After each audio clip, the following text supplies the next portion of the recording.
an opportunity. There is an advantage. There is a risk you are ready to take. So we will actually manage both of them together. Now there are seven processes in this. The five are planning process, one is implementation, and the seventh is the monitoring of the risk.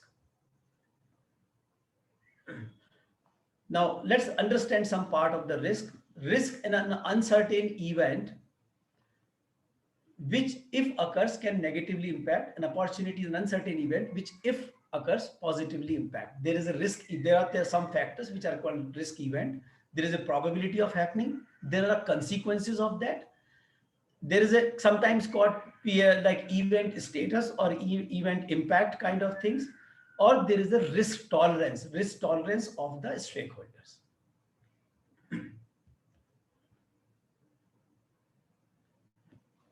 Right now, there are three types of event. One is called known event. Known means you know the event, how it is going to occur. That is also known, that they are normal activities in your project.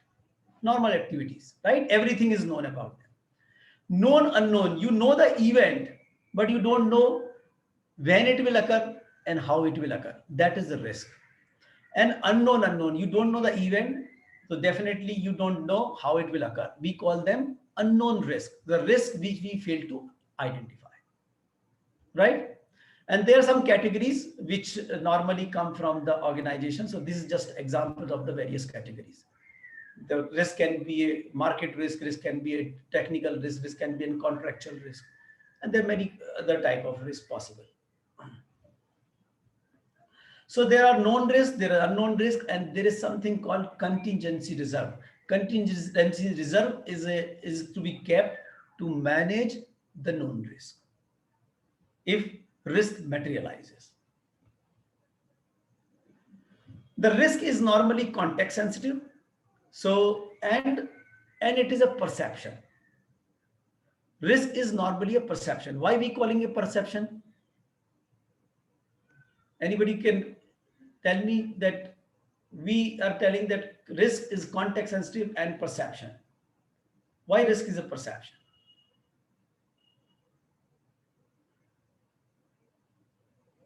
Anyone?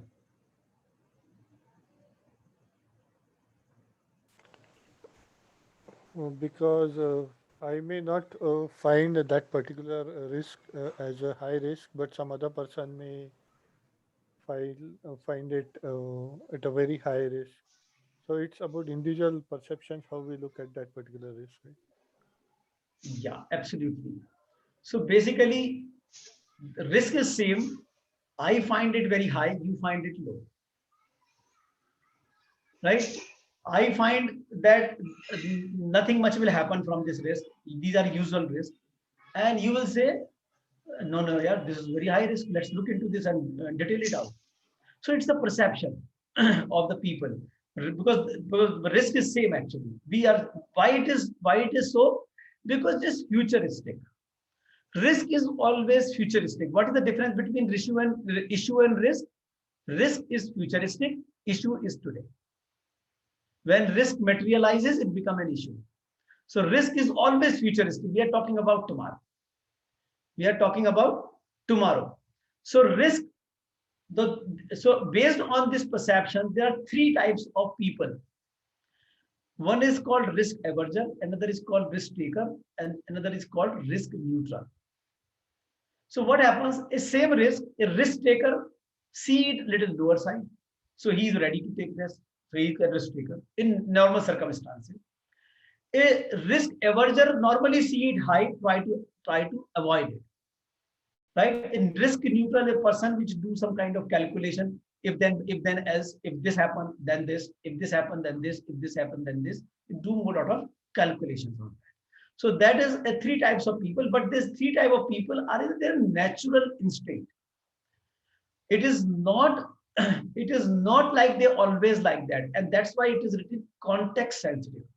As the context changes, the people's behavior also changes. A risk averser can become a risk taker can become a risk averser. Right? suppose a risk averser who is in the jungle, some region, and he find a lion, and he thinks that he cannot run away. There is no possibility. There is a fair possibility that he can generate a courage to fight with the lion, with whatever he gets in his hand, because he see there is no other option. That's a context. That's a position situation. In any other circumstances, he would have run away. Right? Similarly, a risk taker, when he finds that there is a purpose of risk, right? And if as soon as he see that by taking this risk, the purpose is solved, anything more than that, he will become risk averse. He will become risk averse. तो जितना risk ले सकता है आदमी उसमें, और उसका purpose solve हो जाता है, जैसे ही पर्पस सॉल्व होता है, उसके ऊपर का जो रिस्क पार्ट है उसमें वो तुरंत रिस्क एवर्जन हो जाएगा, क्योंकि उसका पर्पस सॉल्व हो जाएगा। क्योंकि अगर वो उसके ऊपर का रिस्क लेगा तो purpose will be on the stage. जैसे कौन बनेगा करोड़पति, आप देखते हो कौन बनेगा करोड़पति में आदमी एक पर्पस के लिए जाता है ना, कि मैं गाड़ी खरीदूंगा। गाड़ी खरीदूंगा मतलब 10-15 लाख उसको मिल गए, उसके बाद का अगर कोई क्वेश्चन आ गया जिसमें वो अनसर्टेन है तो तुरंत गिव अप कर देगा।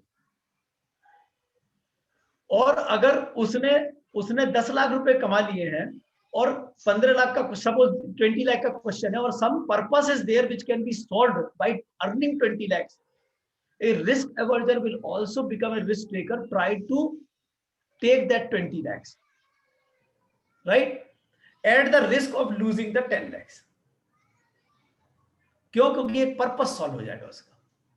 तो people don't take risk for the money, people take risk for a purpose.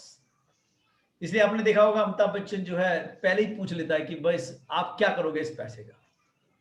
वो कहता है कि पैसे का क्या करोगे, उसे पता होता है कि आदमी की लिमिट कहां तक है, यहीं तक जाएगा। और ज्यादातर लोग जो काफी आगे जाते हैं, लाइक 1 करोड़ और 5 करोड़ कमा लेते हैं, they normally, you will see that they normally not able to attach the money with any purpose. तो वो मनी जो है, वो loss of money is really not loss of purpose, तो उससे इतना अटैचमेंट नहीं होता। तो काइंड से अटैचमेंट ज्यादा है, पैसे से अटैचमेंट कम है। तो this is how the people changes their behaviour. We call it risk attitude. This is the risk attitude. In natural circumstances, he is a risk taker, but in a specific circumstances, he can be a risk averser also. Now, there are two things. One is individual risk, which you identify. This risk you identify.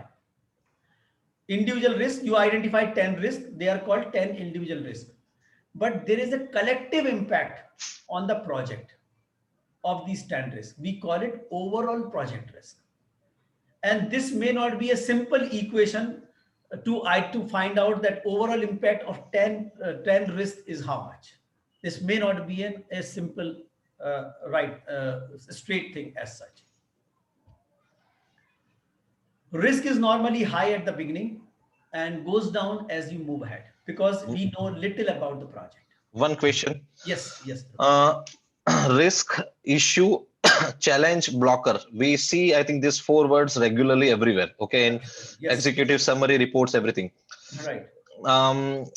What's a wafer thin difference between this all that? And I think there is one more also. I forget.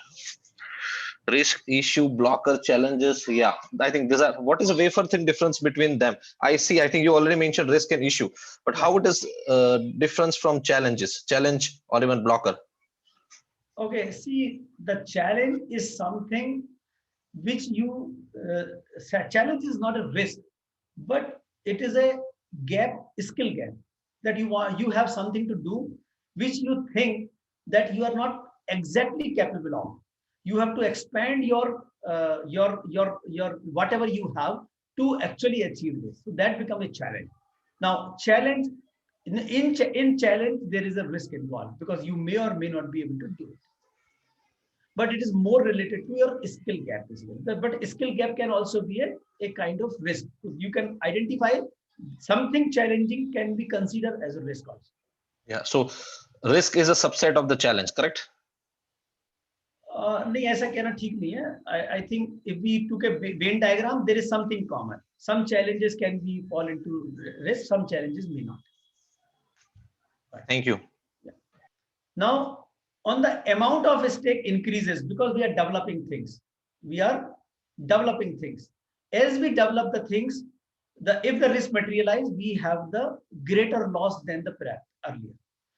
So risk materializing later may have a more impact than the risk which is getting materialized in the beginning, because कुछ बना ही नहीं है तो क्या impact होगा, right? ज्यादा क्या होगा कि प्रोजेक्ट बंद करना पड़ेगा, बट ज्यादा इन्वेस्टमेंट नहीं हुआ है, बट प्रोजेक्ट के मिड में जाके करेगा, इतना सारा इन्वेस्टमेंट हो गया और उस वक्त प्रोजेक्ट बंद करना पड़ा, तो there will be a big loss.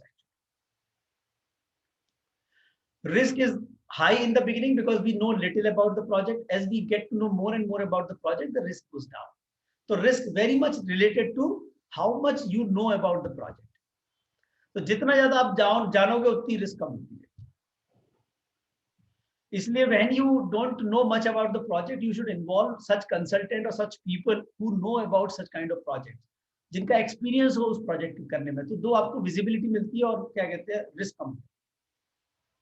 Now, as like risk attitude, we have a risk appetite. Risk appetite must be understood from the stakeholders' point of view, because there are many stakeholders involved in it. So, risk appetite is a risk-taking capability to pursue an opportunity, to take up a project, to do something. How much risk an organization can take, that is called risk attitude, or how much risk an organization or a stakeholder is willing to take to achieve a goal, that is called risk appetite. While risk threshold is related to risk tolerance, how much risk you can take actually, and threshold is normally a number. So risk appetite है कि मेरा risk appetite ज्यादा है कि कम है, but इसमें कोई number नहीं है, right? ज्यादा कम का कोई number नहीं है. But when you put up a number, then it will become a threshold. Threshold is the numerical number. कि जैसे मैंने कहा कि जैसे आपको स्टॉक में आप इन्वेस्ट करते हो, तो वहां पे एक स्टॉप लॉस लगाते हो, राइट? स्टॉप लॉस यार 5% नीचे पे गया अगर स्टॉक, तो ऑटोमेटिक सेल कर दो. तो आपने क्या किया है, थ्रेशोल्ड लगा दिया है वहां पर. तो ये थ्रेशोल्ड हो गया, 5% का थ्रेशोल्ड है, और ऊपर भी थ्रेशोल्ड है कि 10% ऊपर गया तो सेल कर दो. तो what is your threshold? Is plus 10% to minus 5%. You invest in the stocks? I do sometimes, but through some people, but I'm not that savvy in the stock savvy person. Okay. Now,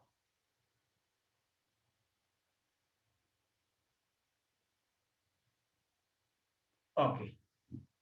There are trailing consideration. Now, if you look at the adaptive and agile environment in the risk management kind of things, because the uncertainty is high in that, because when we use agile and adaptive environment, when the business requirements are evolving, that means there is an uncertainty looming around that. So the adopting an agile process is a kind of mitigation plan. You can say that in agile environment, by what we are doing, we are trying to reduce the risk which is coming because of the evolving requirement. So frequent review, frequent changes, putting the whole process in such a manner that if the changes occur, it can be taken as a normal process, then actually kind of change request cycle. Small iterations. Why we are keeping small iterations? Because we can create something and get it verified by the person.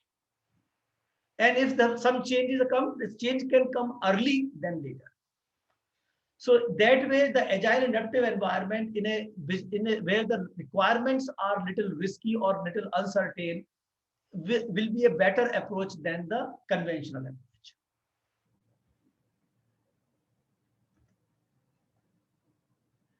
Now there are 7 processes. The plan risk management is normally will give you a risk management plan. And risk management plan will talk about all the processes required for identification, qualitative analysis, quantitative analysis, preparing a response plan, implementing it, and how to control. So all how will I identify the risk? How will I do qualitative analysis? How will I quantitative analysis? How will I prepare the responses? How will I implement? How will I control the risk? Everything is mentioned in the risk management plan. And basic fundamental of risk management are written down in the risk management plan, right? So a typical risk management plan contains a risk strategy, methodology which is going to apply, roles and responsibilities, who will do what. You can assign the different risk. You can assign different owners. We normally call risk owners. You can look into the how much budget is available, what is the timeline available for implementing the risk, like how frequently you will review the risk register. What are the various categories? So risk categories normally inherited from the organization defines some risk categories, project normally inherit there, but you can define your own also within the organization mandate. Then we also consider the risk appetite, and we have to mention what is the risk appetite of the stakeholders, because many times what happen na, a risk taker is reporting to a risk averger, and if he doesn't consider the appetite of a risk averger, he probably create more havoc than actually the purpose, because risk averger may not be ready to take much risk which a subordinate may be looking for, and that may create the problem. So when you take a risk, consider the risk appetite of your bosses. Otherwise, they will see you as a risk. You become risky for them.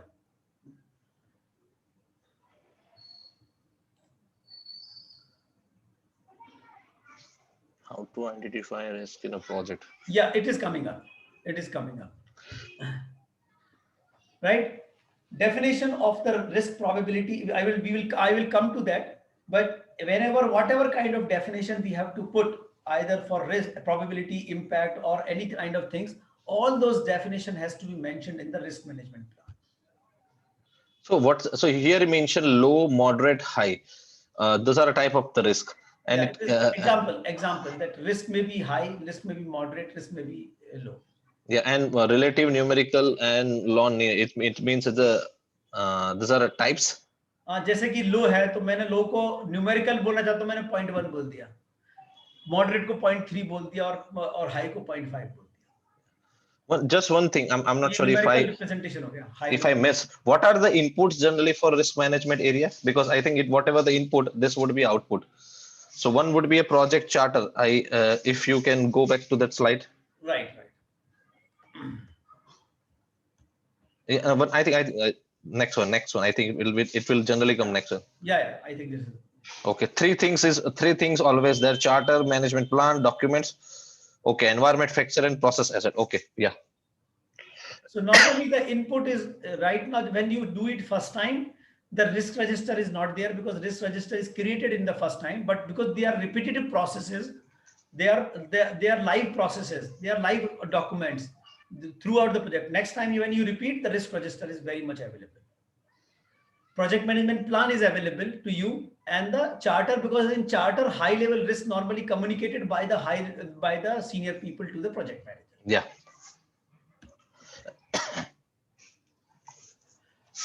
So you also define the reporting method, how you're going to report the risk status, and how you're going to track the risk throughout the project.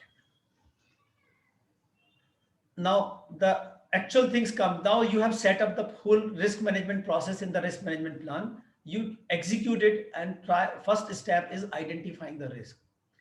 You will see that the most important step in risk management is identification of the risk, because if risk is not identified, rest of the process does not really make any sense. Rest of the process does not make sense because risk is not identified. How you analyze and make a response plan? So risk identification is very important, and one thing is very important in identification of the risk. Can you guess it? What should be most important in identification of the risk? Just guess. You may not be right, but you can try out.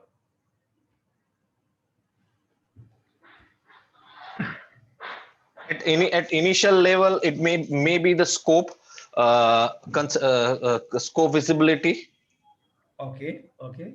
Second thing, based on experience in other projects, kind of the lesson learned, what we learned lesson from other projects. Lesson learned from the previous project. That is also a very good input. From where the risk is coming. From where the risk is coming. Okay. So can you elaborate a little bit on that? Uh, Maybe there is a risk which we see, which is surfacing up, but there might be a bigger problem underlying. Okay, okay, okay. Any other opinion? Manish, Baba Sahib? No? Okay. The most important in identification risk is the involvement of stakeholder. Now you consider that way that a project is like a elephant and stakeholders are like blind people. You know the story of blind people and elephant, right? The person who touched the leg of the elephant says that elephant is like a pillar. The person who touched the tail of the elephant, he says the elephant is like a rope, because nobody can really feel the whole elephant. So the stakeholders are like that. So no stakeholder has the complete view of the project.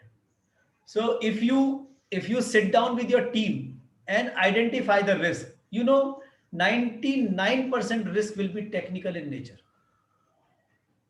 because team is technical. If a project manager sit in the corner and do the risk identification himself, 99% risk will be related to resources, because his main problem is resource. The If you go to the marketing team, he will tell risk related to launch of the product. Or if you go to the senior management, the most of the risk will be related to the either the project success or the cost. So if you want to identify a comprehensive list of risk in a project, you have to involve all these stakeholders. Any stakeholder is left, the risk in that sector will be missed out. So involve all these stakeholders and identify the risk. You see the key participant in the risk identification, or several stakeholders are mentioned here. Include the customer also. Ask customer what kind of risk he sees. There are several risks which you and customer share, right? So identification, the risk, the for this involve as many stakeholders as possible. In fact, all the stakeholders, so that you get a very comprehensive list of risk. Maybe some stakeholder will tell you risk which you may not find it significant or may not be thing, but that's fine. Let it rest in the risk register. It will automatically go out. But this will give an opportunity from different sectors. You will find the risk, and this will be very important. You probably may not be able to identify. So risk can be identified anywhere in the project, correct? Risk can be anywhere. Therefore, several project documents are input to this, including contract and agreements, including the procurement documents which you have discussed with the vendors. And you need to do a lot of data gathering. As I said, that involve stakeholders. When you involve the stakeholders, you have to gather the data. You see that input of the project management plan. Almost every plan is the input for this. Almost all the documents are input to this. You do brainstorming with the stakeholders, do interviewing, you do SWOT analysis with the stakeholder or yourself. You understand SWOT analysis is strength, weaknesses, opportunity, and threat. You basically identify what are the strengths and opportunities and what are the weaknesses and threats. So weakness and threats become risk, strength and opportunity become opportunities. You do assumption and constraints, right? Assumptions are some facts or something which you have assumed right while it may not be right. You say, assuming this, we are moving ahead. So every assumption is a subject to risk. It may prove to be wrong, right? Then the constraints limit your constraint will limit your capability to do something. Therefore, that can also be considered as risk. Document analysis like contract, agreement with the vendors, all these things have to be reviewed to identify what kind of risk we carrying in the project.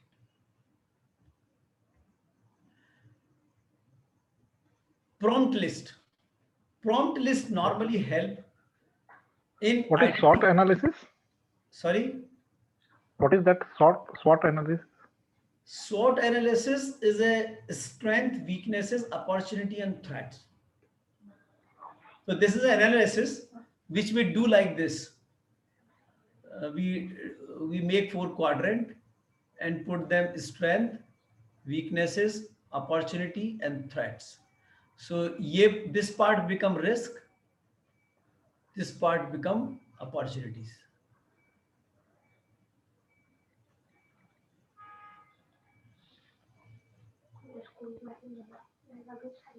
And you and various stakeholders can sit together, your whole team can sit together, you can invite stakeholders and can do this analysis.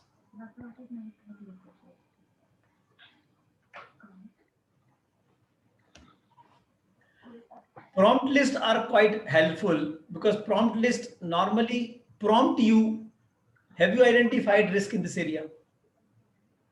So like pestle is very common. Political, economical, social, technological, legal, and environmental. So have you identified political risk? Have you identified economical risk? Have you identified social risk?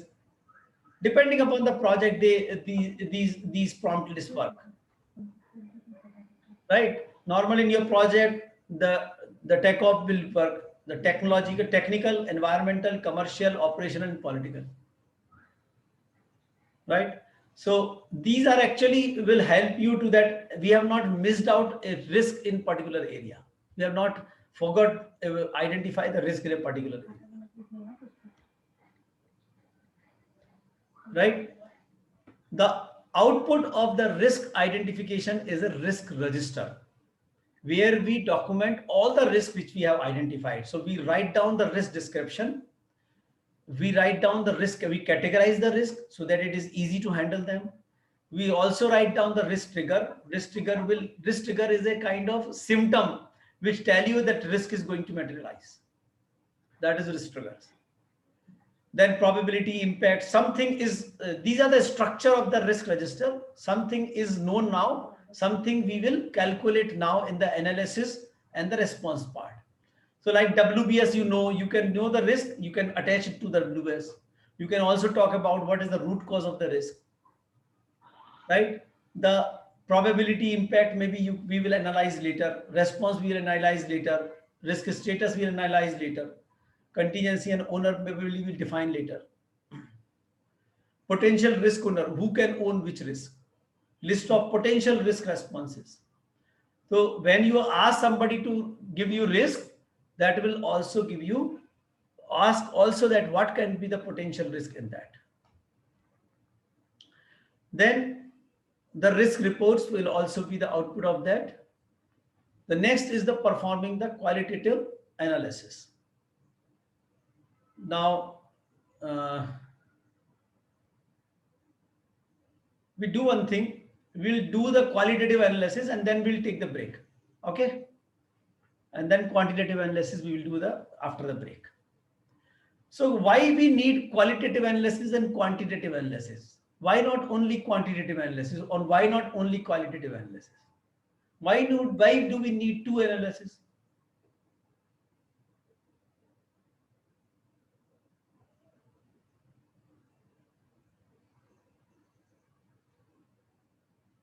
Any idea? I didn't get your question. I say we have two analysis, qualitative analysis and quantitative analysis. So first we do qualitative analysis and then we do quantitative analysis. My question is, why do we do two-level analysis? Why not only qualitative analysis and or only quantitative analysis? Why first qualitative analysis and then quantitative?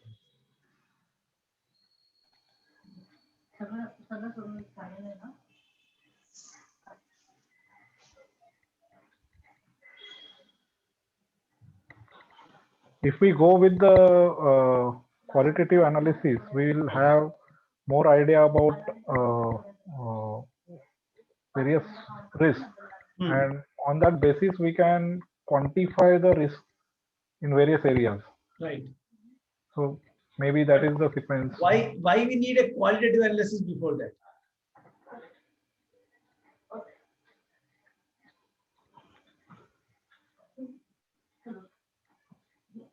Okay.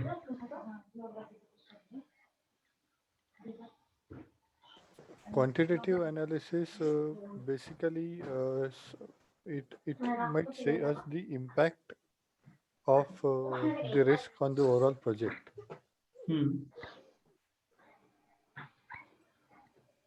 And qualitative analysis is how much we are deviating from the accuracy, which will give us the quality. Okay. Not exactly, but let me explain you why. Quantitative analysis means we are identifying how much exactly the impact is in monetary terms and what is the probability of happening it. Right? Now, both these things require sophisticated tool, time and cost. So quantitative analysis करने के लिए we need costly and complicated complex tools, more time and more efforts. Now, doing this kind of analysis for every risk will take a lot of time and lot of energy will be wasted. So what we do a qualitative analysis, a high level analysis, and try to segregate risk. Which risk really required quantitative analysis. So we reduce the number of risk for quantitative analysis. The risks which are very primitive, very low, not going to impact much of the project. Why should I go for quantitative analysis? So qualitative analysis is the method which is a high level, can be quickly done, without going into depth, without investing too much of time, without using sophisticated tools, to identify which risk will go for quantitative analysis and which risk should wait and watch. Look at this. If they cross some threshold, we will take them for quantitative analysis. So we save a lot of time and effort in doing quantitative analysis. That is the real purpose of qualitative analysis before the quantitative analysis. So qualitative analysis is a little high level analysis. It requires less time. It requires not so sophisticated tools, and it can be quickly done. So we have some kind of tools for this, and the tool, yeah. Can we say qualitative analysis is a subset of the quantitative analysis? No. They are separate. They both are separate. Okay. Both are separate. They're not any of this. So in the qualitative analysis, what we do, first we do a data assessment. What kind of data is available? Is the quality data is available or not? If the quality data is not available, there is no point doing a quantitative analysis. Let's collect the data first. Second is, we go in a very high level probability and impact assessment. Not exactly how much is the probability, 50%. We say high, low, medium. We don't say 50%, 20%, 30%, 90% or 75%. We call it high, medium, low. We go for high, medium, low. Right? Something like we use a probability impact risk rating matrix, and in that we actually use high, medium, low scale. So there are two scales we use, either ordinal scale or the cardinal scale. The ordinal scale says very low, low, moderate, high, very high. That is required for qualitative analysis. We are not talking about 90% or 10%. But sometimes assessing the risk with very low, medium, high is now sometimes become difficult. So instead of saying very low, medium, high, we put some numbers on that. We call it cardinal scale. Instead of saying very low, we put it 0.1. So 0.1 is not 10%. 0.1 means very low. 0.3 means low. 0.5 means moderate. 0.7 means high. 0.9 means very high. It's not about 90%, 70%, 50%. It is about high, low, medium. How we use it? We use it like this. This is the risk rating matrix. So on one side, the probability, on other side is impact. So this is very low, low, medium, high. So like this is low, very low actually, very low, low, medium, moderate, high, very high. Similarly here, the impact is very low, low, medium, high, and very high. And then we go into this scale and we decide how to do the risk, how to analyze the risk. And so let me do one thing. Let me identify some. From where this formula coming? This all the value. Simple multiplication. Oh, okay. Yeah. Simple multiplication.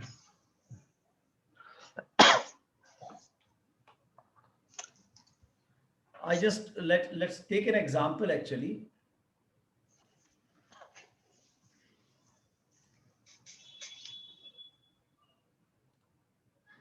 See, suppose you have some risk. Let's say R1, R2, R3, R4.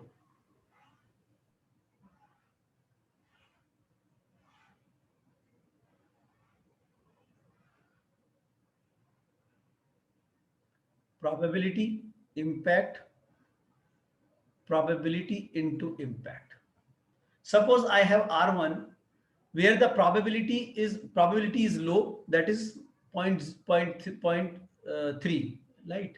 0.3, and impact is also low, 0.3. R2, the probability is high, is say moderate, 0.5, and impact is high.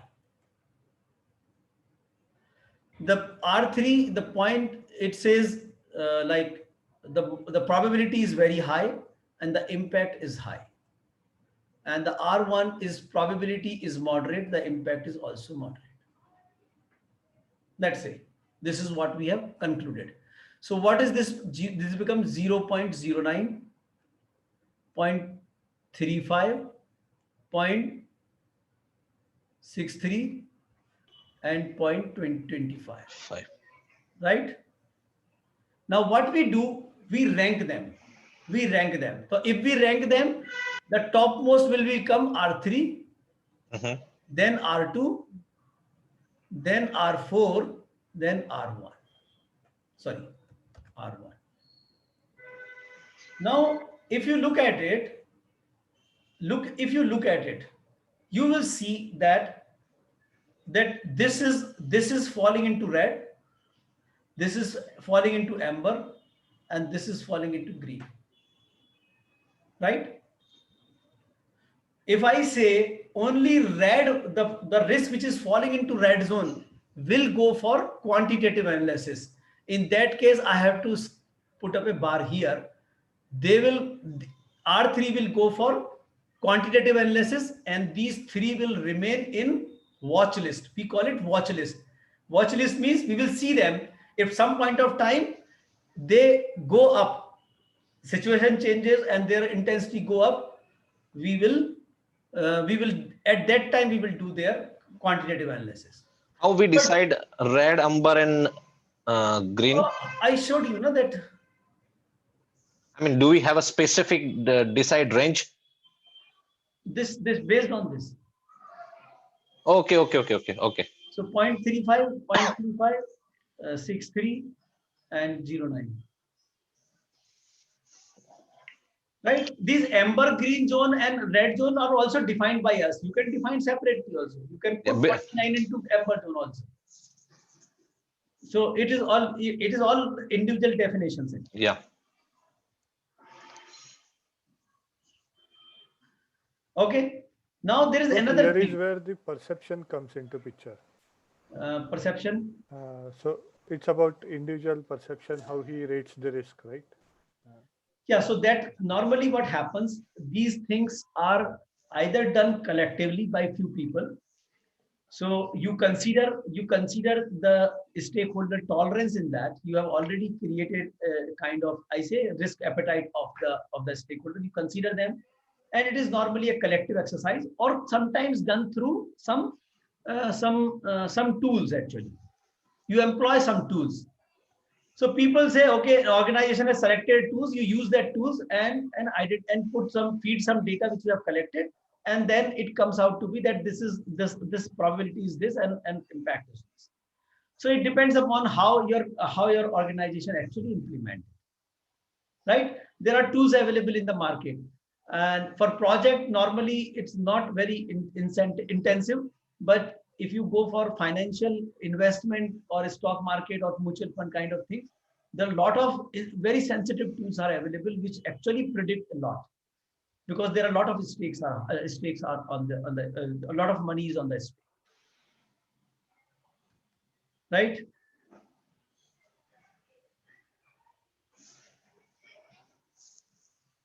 Okay, at which stage we have to do this risk analysis?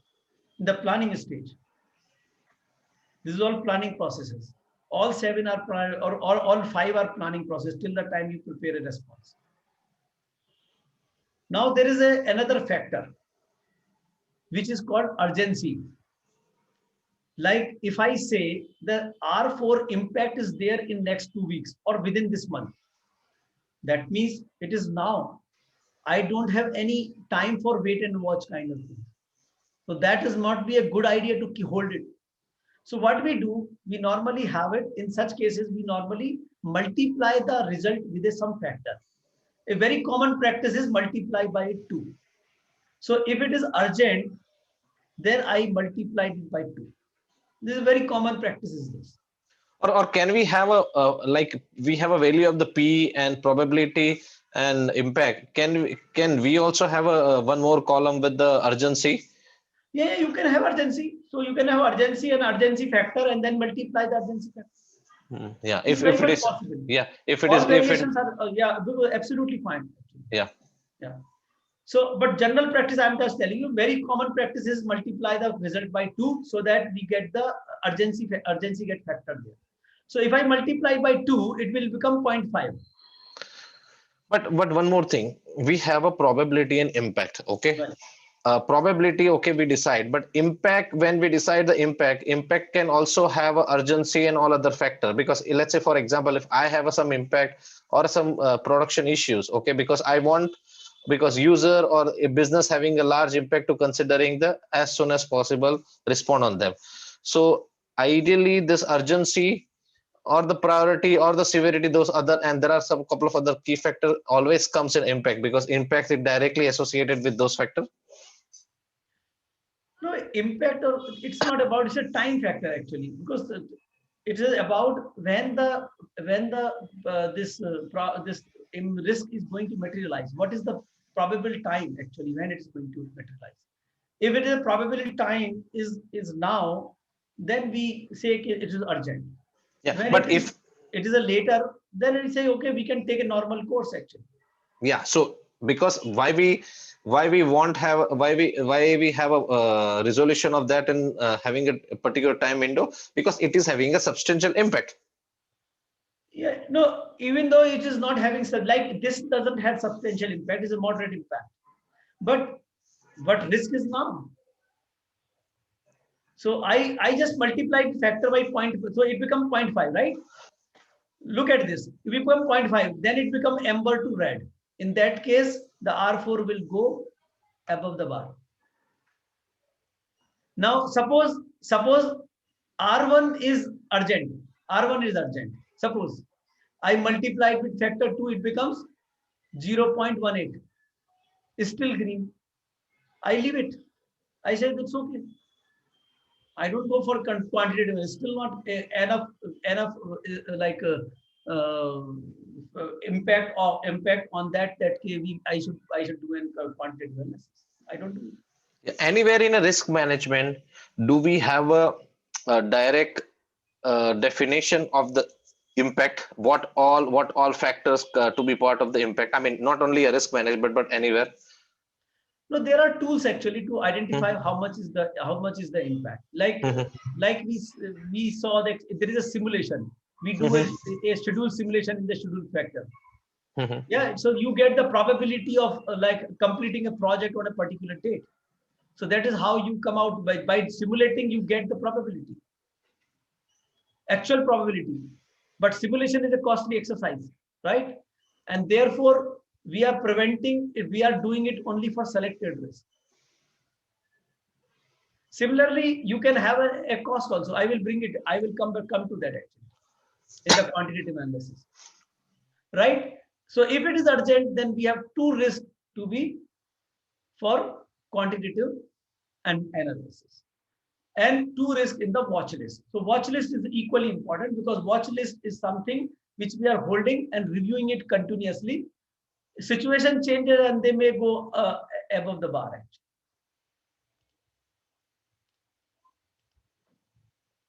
Right? Then there are some bubble charts. Bubble charts are something like a third dimension coming to this. One dimension is impact, one dimension is probability, and then the size of the whole deal kind of things. So that bubble size is impact value, it is a proximity, it is detectability. Now these are not very common. For example, this is an example actually. But these are not very common. These are normally done when the projects, either in projects which are very high stake project, or in financial sectors where the stakes are high. Because होता क्या है कि इसमें third dimension आ जाती है. और जब third dimension आती है ना, if the people are not very comfortable with three dimension approach, so it doesn't become so easy. It becomes a little difficult, right?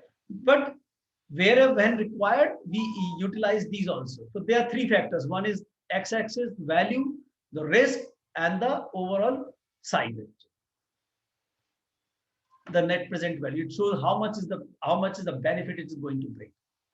The size. And that's why it shows that this is where we should avoid, and this is where we should take the risk. Because risk is low, opportunity is high. Right? What we do, we update the risk register with our qualitative analysis and risk ranking. So we add the quality, the probability and impact of this, and plus also said this is highest risk, this is lower risk, this is lower. So we set the priority of the risk. And then whatever risk we have selected for quantitative analysis, for which that we will go for quantitative analysis. Okay. So quantitative analysis we will do after the break. Is this okay? So we can take a break. Yep. Okay. 8:55. We can come at 9:15. Right? Yep. Yeah, okay. Okay. Thank you. Fine. Now the quantitative analysis, as you know that we have done the qualitative analysis, we have identified the risk which require quantitative analysis. Now we will apply some tools which will help us to analyze the risk based on the actual probability and the impact, the quantitative probability. Now we will not talk about high, medium, low. We'll talk about 10%, 15%, 25%, 50% like that. And how much is the money or the amount on a stake? It's not high, medium, low. It's about that 50,000, 1 lakh, something like that. So this will become a more quantitative oriented analysis. And after that, we should be in the position to take some decisions how to handle the risk. Okay. So now what the tool which use is, one of them is a simulation. So simulation is normally, as I earlier said, simulation is a little effort oriented and more costly thing, because we try to do end-to-end things. We simulate the things, though now the software and hardware are available, but they are also expensive. but they are less expensive than the actual risk materializes. So for example, like as we are driving the S curve, this we have already discussed, where we figure it out that if we want to complete the project on 29th of June, it is 80% chances. So through simulation, I can calculate what is the percentage of happening it. So if I say complete the probability of completing the project on 29th June is 80%. Similarly, you can have an S curve created for the on the cost side. So what it's saying that there is 80% chances of completing the project within $2.45 million, right? So with these simulations, we can figure it out that what is the probability and how much is the cost. What is the probability and how much is the cost? And with this cost and probability, we go with the we use in a tool called expected monetary value. Expected monetary value. Now here you will see that we are taking a decision here what to do. The decision is that whether I invest in a product or not. Whether I invest in a product. So we consider all the possibilities, either negative or positive. That is why we said that we not only see the probable risk as well as the opportunity. So there are three possibilities. Investment on new product, there are three possibilities: event 1, event 2, event 3. There are only three possibilities. Why? How do you come to know that there are only three possibilities? Because the sum of the probability is 1. Some of the probabilities come. If it is less than 1, that means at least one event is missed out. So in an expected monetary value, you must ensure that the sum of the probability must be 1. Right? And so what it says, event 1, there are 25% chances and the impact is 50,000. Event 2, there are 30% chances, the impact is 10,000.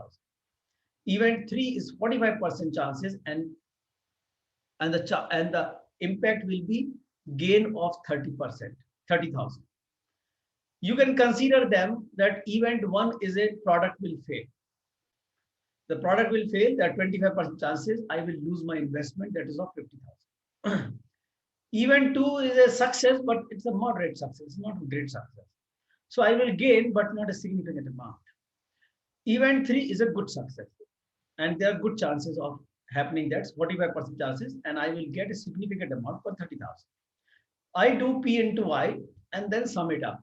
And the 4,000 which I get is called expected monetary value. Now, this expected monetary value can be compared against the investment and can be considered that whether I should go ahead or not. A 4,000 positive value saying that the chances of gaining are more than the losing. But we can also look into the comparison with the 50,000. Is this good enough? I will say, no, yeah, this 4,000 is even less than 10%, which is not good. Let's do not invest into it. That is one thing. Second thing is that I have three choices, suppose three product choices. So I calculate expected monetary value, EMV, for all three products and then see whose expected monetary value is high. And I will choose that product. Right? So comparative study can happen.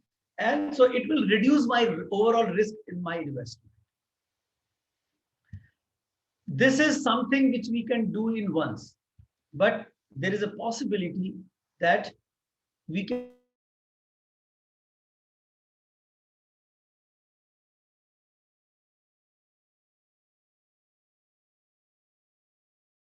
use decision tree. Now, when we use decision tree means the decision which is taken one after another based on the previous decision.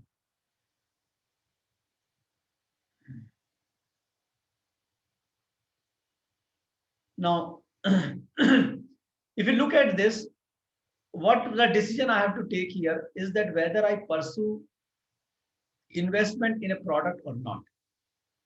So there are two options, whether I pursue or I do not pursue. Do not pursue means no pain, no gain. So it is zero value, zero EMV. So what is the expected monetary value of not pursuing? Zero. Now, if I decide to pursue, then I have options.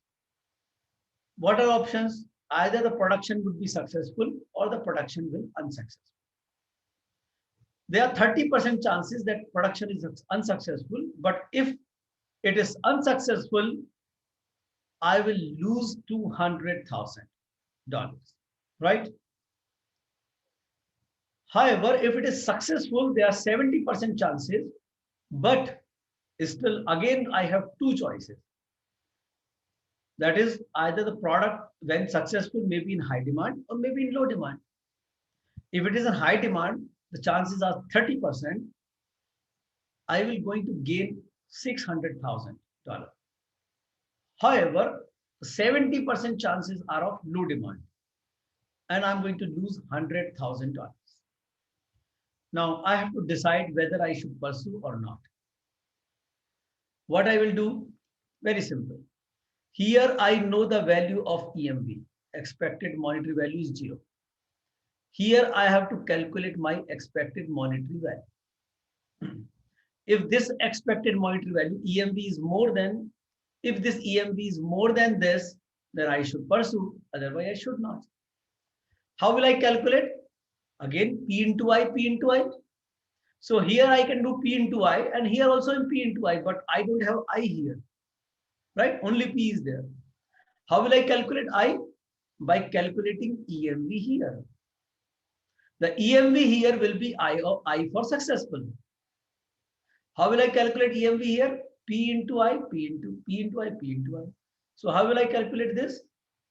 0.3 into 600K, 0.7 into minus 100K. Right? Now that means this is how much? 180K, and this is 70K. Right? I will get 110K. So here the value of EMV is 110K. Now probability is 7, impact is 110K. Probability is 3, impact is minus 200K. So I calculate this EMV now by 0.7 into 110K, while 0.3 into minus 200K. So this will become 77K, sorry, 77K, not this, or 77,000, let's say 77,000, and this is minus 60,000, right? So I will get 70,000 as value. So this EMV is 17,000, and here it is 0, and therefore this indicates that I should pursue for the event. Such kind of decision you can take by using these tools. You can also do sensitivity analysis. Sensitivity analysis is normally, suppose there are 3 variables, 4 variables. What we do, we keep, suppose there are 4 variables, we keep 3 variables at constant, and only change 1 variable and see what is the impact. What is the impact? And FMEA is a very good example of sensitivity analysis.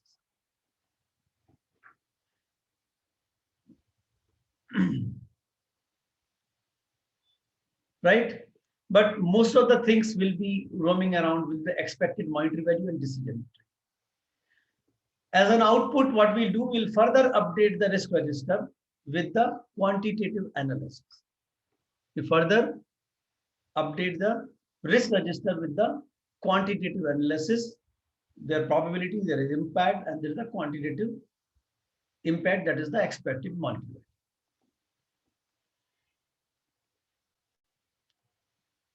Now, We have qualitative analysis, we have quantitative analysis. We will create a response plan.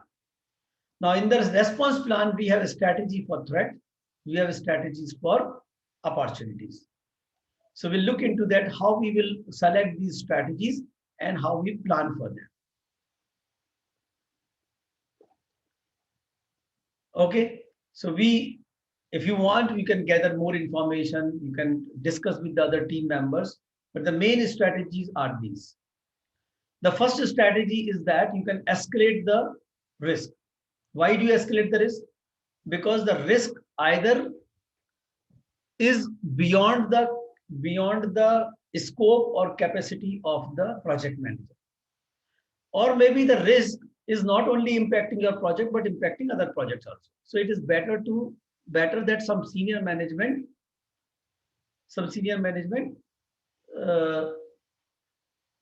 handle it. In that case, we escalate the risk. Second is avoid risk. Now, avoiding the risk is like, I should not take up that risk. So avoid, how do you avoid? The path on which the risk is actually lying, you don't walk on that path. For example, you selected a supplier, but when supplier give you a sample, you think there is a risk in getting things done from this supplier. So how do you avoid it? By identifying alternate supplier. So by identifying alternate supplier, because you don't go that path of the supplier, you actually avoided the risk. But you have to pay a price. The new supplier may not be as cost effective as that. Right? Now look at the third is the transfer. You have a risk, you want to transfer it to somebody else. There are two methods of doing that. One is either you can outsource it. The part which is risky, you find in the market who is the expert of that and then give that part to them. So the risk also get transferred to the other person. Because the part is transferred to that other person, the risk is also transferred to them. Now the risk lies with that person. Now, point here is that the other person may see it as an opportunity instead of risk, because that's what he does day in out. The second method of transfer is buying insurance. So if you buy an insurance, if something happens, the insurer will pay you the losses. So you don't have any losses, you can again do this, but there is a time loss which will again go here. Right? The fourth one is mitigate. Though mitigate is very loosely used for all response plan, but mitigate is actually a one response plan. What is mitigate? Mitigate is a proactive action by which either I reduce the probability or eliminate it, or eliminate the impact or reduce it, or both. Proactive action by which either I will reduce impact or reduce risk or reduce both. That is called mitigation. Mitigation is normally an action.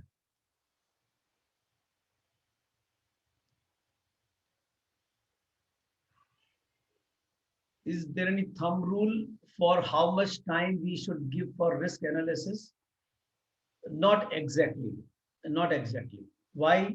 Because if you are suffering with a much severe risk, it's better to give more time. Your project may not have severe or light risk, or maybe very light risk you may be facing. You probably need not to go too much in the risk. So it's all depends upon how much risk actually is there and what is the severity of the risk in your project. So there is no such thumb rule as such. So mitigate is something like prototyping. You build a prototype. When you build a prototype and you show it to the customer can give you idea more clearly actually. Give you better idea. Give you more clarity, right? Because that is the purpose of the prototype. So by building the prototype, I reduce the risk of rejection. I reduce the impact of rework, right? So either I reduce or eliminate altogether. The fourth is accept. I can't escalate it. I can't avoid it. I can't transfer it, and I can't mitigate it. But I also have to do the project, and I cannot give up the project because of this risk. So what I will do, I will accept and move ahead. Acceptance means there is no proactive action. Accept means I will go ahead, and when the risk will materialize, at that time we will see. Right? This is called acceptance. But acceptance is also maybe a active acceptance or passive acceptance. If I don't do anything, that I can't do anything, I just go ahead and risk materialize, I will take care of that. But there will be an active acceptance. An active acceptance to tell that I should have some contingency amount because I have accepted the risk. If this materializes, I should have enough amount to keep the project going on. If I don't have money to settle the losses because of this risk, my project will close. So a contingency amount has to be kept. How much contingency amount? Which is sufficient to address the accepted risk. Now, that is the answer of the question, that how much contingency should be there. Many times we do 5%, 10%, 15% in the project without knowing how much is really required. So the amount of risk you have accepted, there could be 1, 2, 3, 5, and there could be separate impact, right? The amount of risk you have accepted, your contingency amount should be that much that you should be able to address the losses occurred by the risk we have accepted, and that risk get materialized. So equivalent to the risk we have accepted. Now look at this. We have not only accepted the risk where we don't have any plan. We have accepted other risk also. For example, you have transferred the risk to insurer. You have transferred the risk to insurer. Now, later you come to know that insurer's claim ratio is very poor. Insurer claim ratio is very poor. That means what? That when you need insurance money, probably you may not get it, or you have to fight for it. Right? There is a very high possibility that insurance may reject your claim because its claim ratio is poor. What does it mean? The risk response plan also contain a risk. Response plan also contain a risk. We call it secondary risk. You will see by taking such an insurance, we have accepted a secondary risk that will get added to the risk we have accepted. Because there is no other plan for that thing. It doesn't pay you money, then you get a problem. You have accepted that risk, right? So that is called secondary risk. Another thing, you have mitigated it. You have prepared a prototype. You have reduced the risk. You have not eliminated it, right? Impact is reduced, not eliminated. That means there is certain risk still, from very high probability to very high impact. You have come to moderate probability and low impact, but still there is a moderate probability and low impact. It has not been completely eliminated, and we call it residual risk. Risk which is left over even after taking response, after response plan. After preparing a response plan, a risk is left over. We call it residual risk. That residual risk is also get added into accepted risk. So we have an accepted risk. We have accepted the risk. We don't have any plan. We have accepted secondary risk. We have accepted residual risk. And our contingency amount should be equivalent to the amount of risk we have accepted. Now consider that not all risk going to materialize. So we do an analysis of that, how much amount of contingency should be kept, right? So contingency amount is dependent upon the amount of risk accepted, not blindly 5%, 10% or 15%. Now, similarly, we have strategies for opportunities.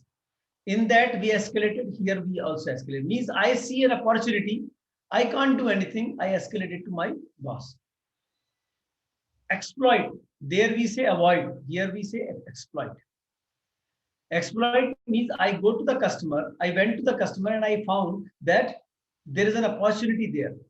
So I visit the customer more often. I visit the customer. Earlier I was avoiding going to the customer.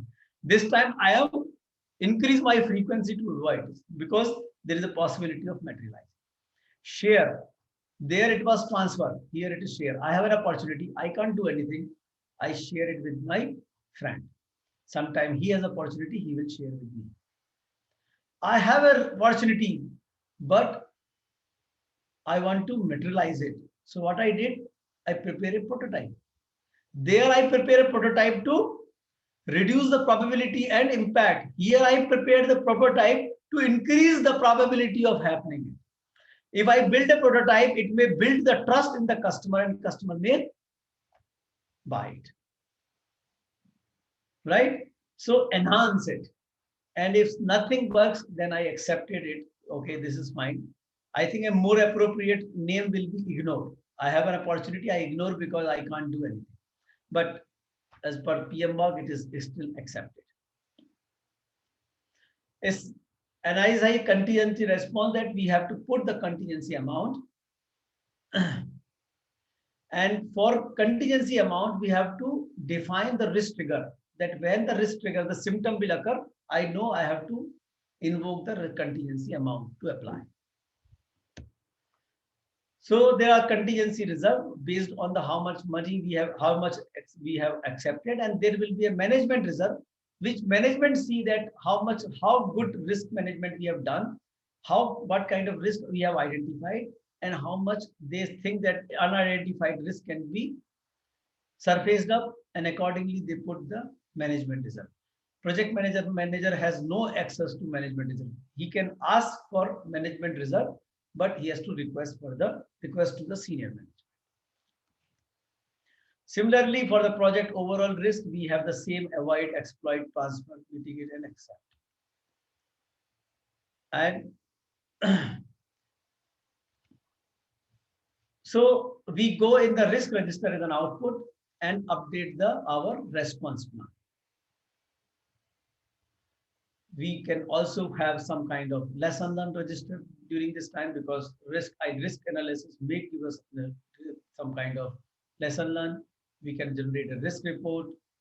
We can update our assumption log because we have done analysis on the assumption. We can do a cost forecast because there will be a cost involved in managing the risk, and so on. One is the implementing the risk response. Now, implementation, my take is that on implementation, that once you have prepared a plan, response plan, it should go into the schedule. And there is no separate implement risk response process is really required, because then it becomes part of the schedule and it will be executed as part of the schedule. But fair enough, they have introduced this in the 6th edition only. And they say, okay, we specifically go and see that whether the risk response plan we have identified, whether they are getting implemented or not. And for that, you have to deal with the several team members, and your interpersonal and team skills are required. During execution, it is the interpersonal skills are very much important. And because they will become part of the schedule and the cost will be factor, the project management information system like Microsoft Project and other may be of much use actually here.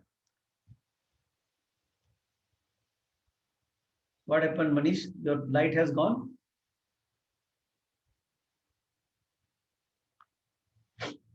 It often results into a change request or change in the project management plan, because during implementation, if there is a deviation and you see that the things have not been worked out the way it has to be, you probably raise a change request or create a change in the project plan. The last one is monitoring the risk. And monitoring the risk is important because once you have prepared the risk register, it has to be reviewed on a regular basis, and risk should be added and removed. Risk should be added and removed. Now look at it. When we are monitoring the risk, there are couple of things possible. You can identify new risk during monitoring, right? The situation may change and new risk may surface up. New stakeholder you meet, new things, new places you reach, and a new risk can be identified. Your job is to add those risks into the risk register and do a risk analysis and prepare a risk response plan. There will be some risk may materialize which we fail to identify, right? Some risk may materialize which we didn't identify. We move into a situation, we directly move into an issue. What we will do? We have to handle it then now because they are now impacting actually the project. So we have to work out some workarounds. What are workarounds? Workarounds are makeshift arrangement, some temporary solution which is required to fix the problem right away, and then we can take a better approach. So we need to, during monitoring, we have to work out some kind of workarounds. There is because we are moving, some phases are crossed, and if in that phase the risk was supposed to be, then that risk will not occur. For example, I am in design phase now. Requirement phase is already over. So any risk related to requirement is not going to materialize anymore. If it is not materialized so far, it will not materialize anymore, right? It was related to the requirement. Requirement phase is already over. So no more requirements, so no more risk. So we retire those risks. The risks which not going to occur anymore, there is no point keeping them in the risk register, and we retire those risks. So we call risk retirement in that case.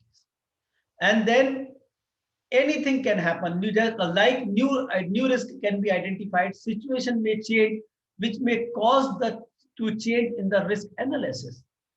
Situation may change. It may tell you to reanalyze the risk, right? Either qualitatively or quantitatively.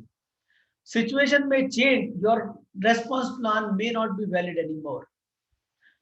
Analysis is the same, but response plan is not valid anymore. So we rework our response plan. Independently, anything possible. Risk may be reanalyzed without changing the response plan. Risk may be reanalyzed by changing the response plan. Mostly if the risk is reanalyzed, the response plan probably may change. But response plan may be changed without changing the analysis also. Right? So all these things are possible. And during this time, we also do the audit of the risk process to check whether we are following the risk management process which we have established. We are not deviating from this. So we do a risk audit also to ensure that everybody is following the risk management process which we have worked out. So here when you see the work performance data, the work performance data and work performance reports will tell us what risks have been, like where we stand, what is the status of the various risks, how we are doing, what we have implemented, what is the situation right now. And then we see what we are expecting and what we plan the response, whether we able to implement that response plan or not. And if we are able to implement the response plan, whether the result of the response plan is same as we expected or different. Both the things will come as the work performance information. It may result into change request or a change in the project plan. Change request we call when the baseline is changing. When the baseline is not changing, we say directly update the project plan. And changing the project plan after the baseline will often result into variations. Right? So risk register again is an input. You can have implementation of the response plan, and the project report will tell us, yeah, how are in risk, do you have a new risk or risk maybe implementing or maybe about to materialize or not. We also reanalyze our risk reserves, continuously reanalyze. We have to check. Sometimes what happens in the beginning itself, the risk, the lot of reserves has been used. So we'll check whatever reserve is left over is sufficient to carry forward with the project or we may not. If you think that risk reserves is insufficient, you probably go to your management and seek that you need more reserves actually. And there's a fair possibility that management get convinced and they part away some management reserve for the contingency. But you should always have sufficient risk reserve so that you should not stop the project but carry on with the projects.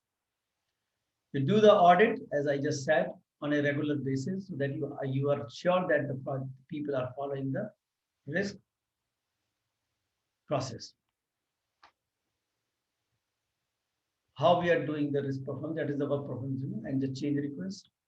And we update the risk register, risk reports, assumption log, issue log, lesson, or many other actually. They are just examples.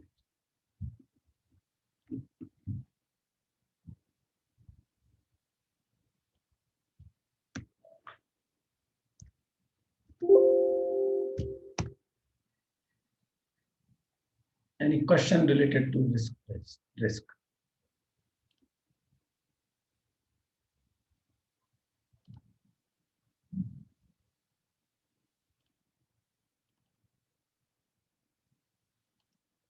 No, nothing. But just one thing, I think that particular calculation of EVM will require a little bit practice.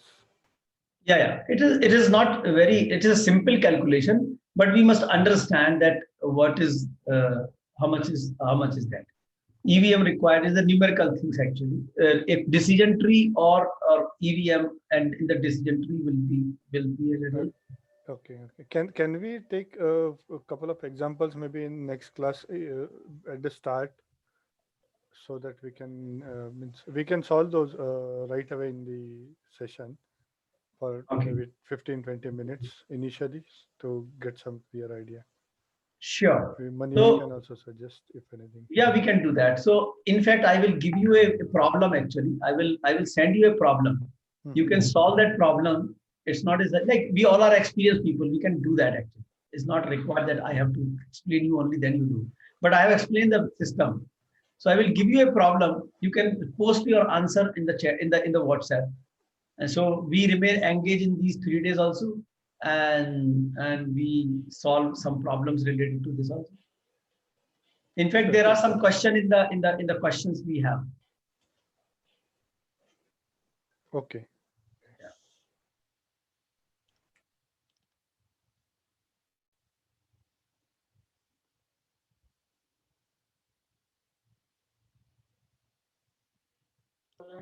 Solar energy, solar energy हे वापरायला सुरुवात केली. I will just give you a little assignment actually. See, in this week we have gone through scheduling. We have gone through the costing, quality, and the risk. So one thing what you can do, that you can prepare a schedule here. You will see that you have all the in the case study which is given to you, you have all the activities, you have their duration, you have their dependencies, right? You can easily prepare a schedule network diagram. So the assignment goes like that. You prepare a schedule of using this this structure WBS, and identify the total duration of the project. So one is identify the total duration of the project. Second is identify the critical path, because you identify critical path only then you can calculate the total duration of the project. So identify the critical path, identify, but you have to mention which one is critical path. The critical path, the total duration of the project, and also identify which activity has the maximum float, maximum slack. Three things. The critical path, total duration of the project, and which activity has maximum float. Second assignment, what you can do is identify three risks. You can identify three risks in the project and prepare a risk register. I will send you a risk register template. I will send you a risk register template. I will show you that also here.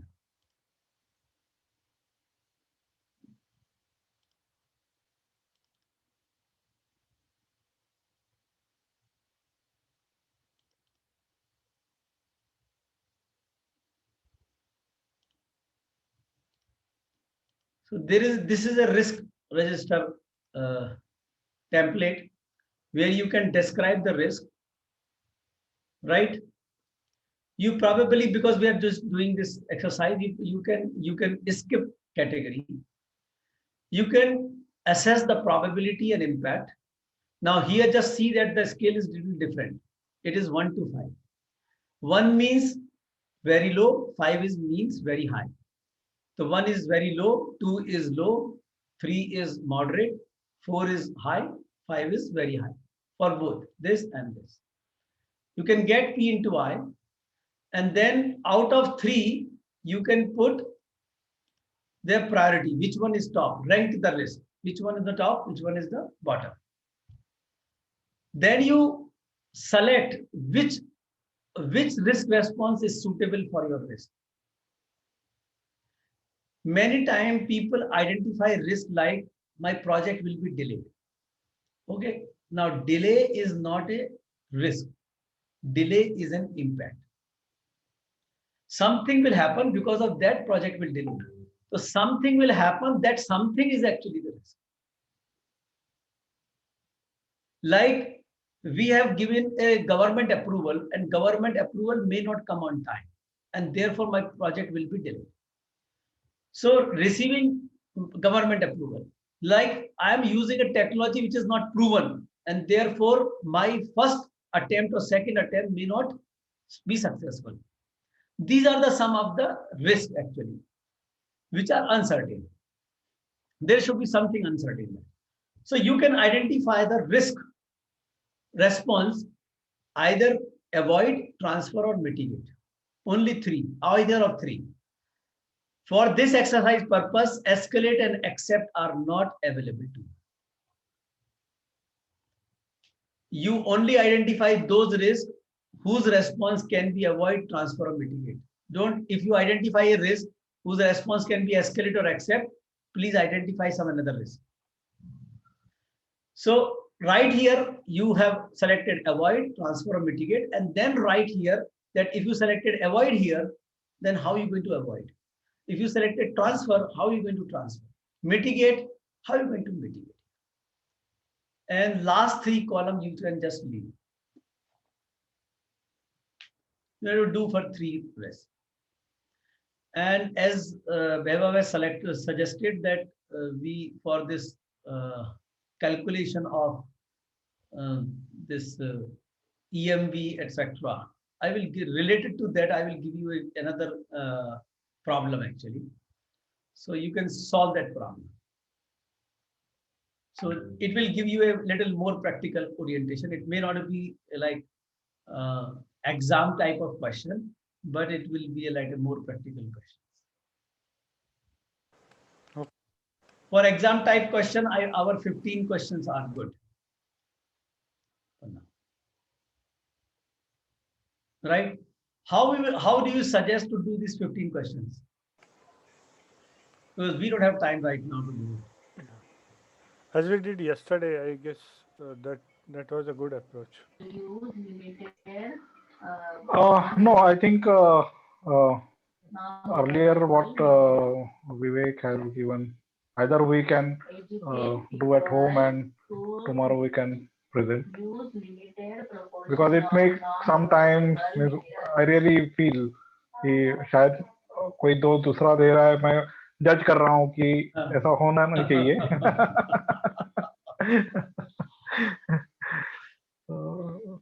Passing or failing is not an issue, but कहाँ एक मैं काम गलत कर जा रहा हूँ सकते हैं, ये.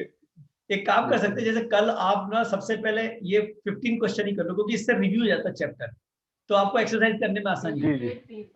तो आप ये क्वेश्चन कर लो पहले और उसके आंसर पोस्ट कर देना आपके अपने हिसाब से, कि मेरे हिसाब से फर्स्ट का ये, सेकंड का ये, थर्ड का ये.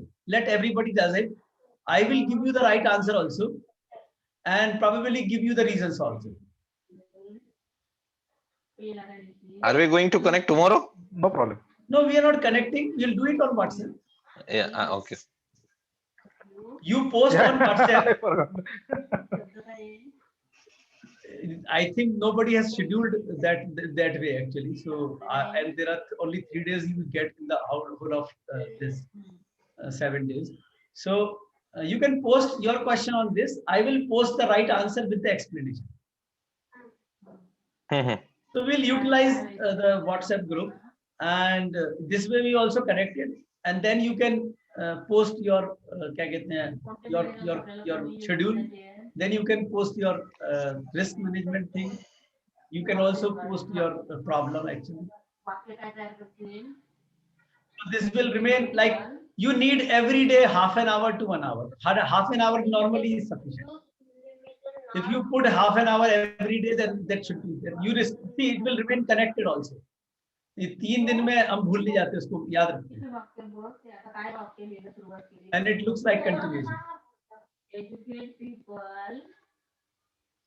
And normally none of the exercise required more than half an hour. In fact, less than that.